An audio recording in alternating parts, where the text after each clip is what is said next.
جو کہتے ہیں جی بزرگ دلوں کے حال جان لیں، کہتے ہیں آپ رائے ویڑ چلے جائیں، آپ ملتان شریف چلے جائیں، کسی بھی شریف جگہ پہ چلے جائیں تو مرید وہ ڈر ڈر کے بیٹھے ہوتے ہیں جی بزرگ دل کا حال جان لیتے ہیں۔ میں نے کہا نا، پرانیاں گلنا، پرانے فرقے، پرانے بزرگ ہوں تو دی برسیاں بھی ہو چکی ہیں نا، 1000 سالہ برسیاں،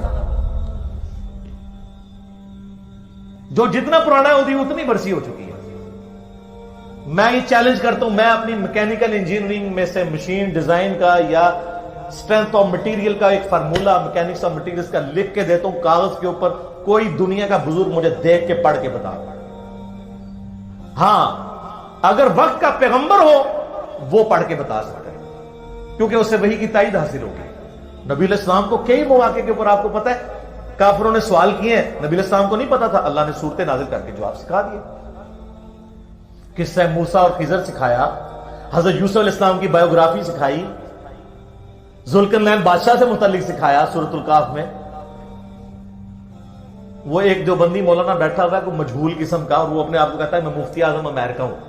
اس نے میرے جواب میں ریکارڈ کرایا، اس نے دیکھو کتنا گستاخ ہوا ہے، وہ کہتا ہے یہ تو اللہ کے نبی کے سامنے بھی رکھو تو وہ بھی فارمولہ نہیں پڑھ سکتے، لعنت ہے تیرے ایسے عقیدے کے اوپر، کلمہ پڑھ کے مسلمان ہو، بے شرم انسان۔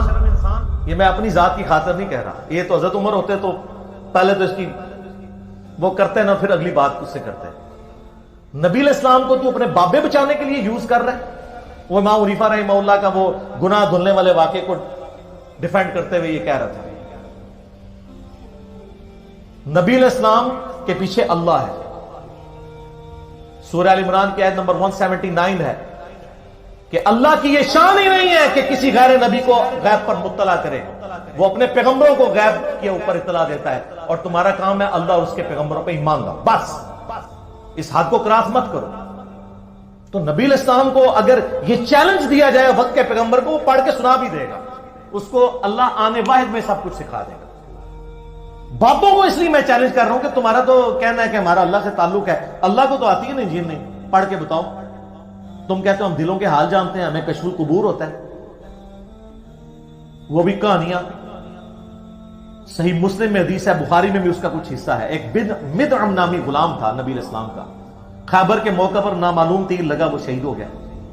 صحابہ نے کہا سیدھا جنتی ہے۔ آپ فرمایا تم جنتی کہہ رہے ہو، اس نے تو مال غنیمت کی ایک چادر چرائی تھی جو آگ کی پہنا دی گئی ہے اس کے اوپر، میں دیکھ رہا ہوں۔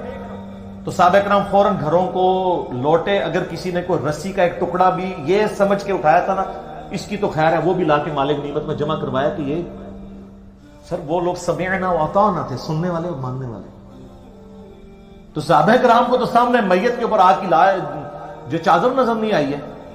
بخاری مسلم میں حدیث ہے، نبی علیہ السلام گزر رہے تھے، آپ رک گئے، آپ کا خچر بدک گیا، کیونکہ آپ علیہ السلام اس میں بیٹھے ہوئے تھے، اس کی برکت سے اللہ نے اس کو بھی دکھا دیا۔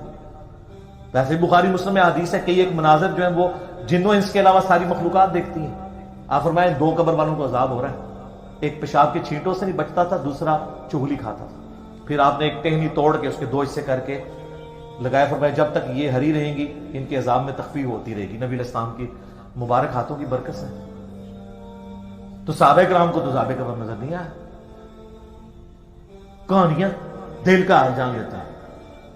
سر اب زمانہ بدل چکا ہے، اب ہر طرف صدا ہے کیا کہ نہ میں وابی نہ میں بابی، میں ہوں مسلم، علمی کتابی، یہ علمی کتابی بات ہے۔